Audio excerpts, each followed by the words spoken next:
Foco na solução. Para cada perrengue no mundo corporativo, uma saída. Apresentação: Cíntia Lima. Olá, pessoal, tudo bom? Hoje é dia de Foco na Solução. O quadro feito para vocês me contarem os perrengues do dia a dia no mundo corporativo e te ajuda a pensar numa forma de resolvê-los. Para mandar o seu perrengue, basta me enviar um direct no Instagram, @psi.cintialima. Não se preocupe, porque a gente protege a sua identidade da empresa que você trabalha, claro. Afinal, o objetivo desse quadro é somente apontar soluções para problemas que muitas empresas e pessoas têm. Assim, quem sabe, com a sua história a gente ajuda não só você, mas também outras pessoas que estejam passando por algo parecido. Bacana? Então vamos para a história de hoje. Quem enviou a história de hoje foi o Gustavo, que trabalha como analista de projetos em uma empresa de engenharia. O Gustavo é daquelas pessoas que demoraram um pouco mais para se descobrirem no mercado e experimentou alguns outros cursos na faculdade antes de se encontrar na engenharia. Antes de sair da faculdade, ele já sonhava em conseguir um emprego nesta empresa que ele trabalha hoje. Então, imagina a felicidade que foi passar no processo seletivo, onde ficou bem claro que a empresa estava buscando perfis inovadores. Essa seria uma das missões do nosso protagonista. E ao começar no emprego, Gustavo se adaptou bem rápido, mas passado um ano, ele vem notando algumas coisas que o fizeram escrever para nós. O Gustavo pertence à equipe do Ricardo, que é um gerente bem experiente com mais de 20 anos de casa. Nosso protagonista até ficou feliz, porque teria a chance de trabalhar com alguém que possui muito conhecimento técnico e de quem ele poderia absorver muito aprendizado. Depois de algumas semanas entendendo como as coisas funcionavam e percebendo o ritmo necessário para o trabalho, Gustavo apresentou uma ideia para otimizar a execução de um projeto importante, que estava com 3 meses de atraso, ou seja, já estava atrasado antes de ele ser contratado. A equipe inteira pareceu gostar da ideia, com exceção de Ricardo, que fez uma cara de poucos amigos e disse: Isso não vai funcionar, melhor deixar como está. Gustavo achou estranho, mas tratou como algo natural, afinal, nem todas as ideias agradam a todos. E como era Ricardo quem tomava as decisões, paciência. Algumas semanas depois, outro problema apareceu. Um cliente grande reclamou da demora na entrega e Gustavo sugeriu uma solução rápida. Se dividirmos a equipe em 2 turnos, podemos adiantar essa entrega em 2 semanas. A reação? Ricardo disse: A gente já pensou nisso antes e não é viável, não se preocupe com isso.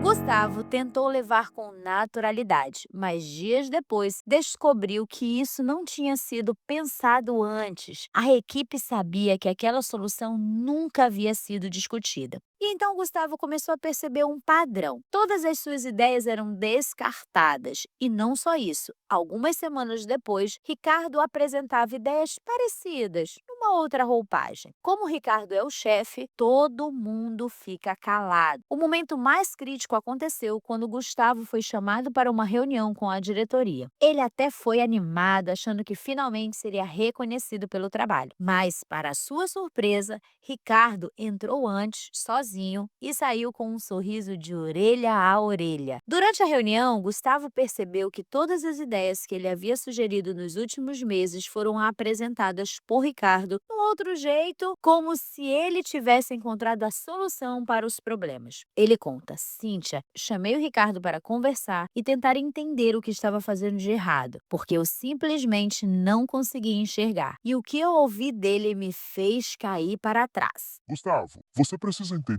que isso aqui é um trabalho em equipe. No final, o importante é o sucesso do time, não quem tem a ideia. Muitas vezes você sugere coisas boas, mas com a minha experiência eu consigo fazer um crivo daquilo que vai funcionar ou não e apresentar o que vai beneficiar nosso trabalho no dia a dia. Se você quer holofotes, está no lugar errado. Gustavo conta que estava desmotivado. Na cabeça dele, querer reconhecimento não é o mesmo que querer holofotes. E ele vê Ricardo como um líder que, apesar da experiência, mostra insegurança para lidar com um colaborador que demonstre potencial. Ele nos escreveu porque quer saber como lidar com essa situação de uma forma que a relação entre os dois não fique saturada. Calma, Gustavo, foco na solução.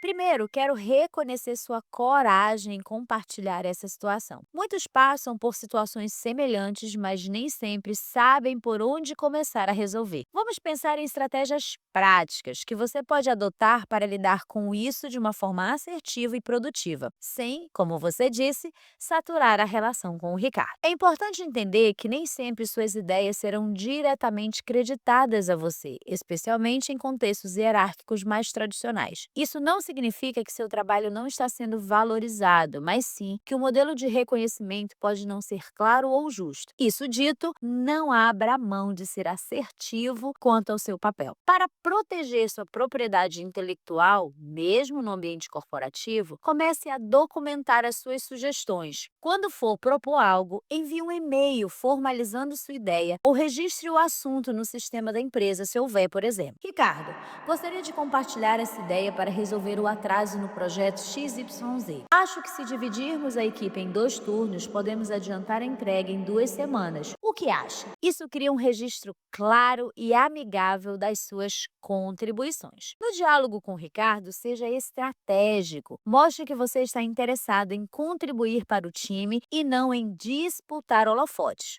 Uma abordagem pode ser: Ricardo, percebo que algumas das ideias que compartilho acabam entrando nos nossos projetos. Gostaria de entender como posso contribuir ainda mais diretamente e como podemos alinhar melhor nossas formas de trabalho. Isso tira o tom de confronto e posiciona você como um colaborador maduro e focado em soluções. Construir relacionamentos sólidos com seus colegas de equipe é essencial. Sem desabafar ou criar conflitos, busque envolver outras pessoas nas discussões para que as ideias sejam validadas coletivamente. Por exemplo, ao sugerir isso, faça uma reunião com o time presente. Assim, todos veem sua participação. A situação atual é um momento no seu desenvolvimento profissional. Ricardo pode não ser o líder ideal, mas você tem a chance de aprender com essa experiência. Como lidar com diferentes estilos de liderança, como construir seu espaço com assertividade e como fortalecer sua marca pessoal.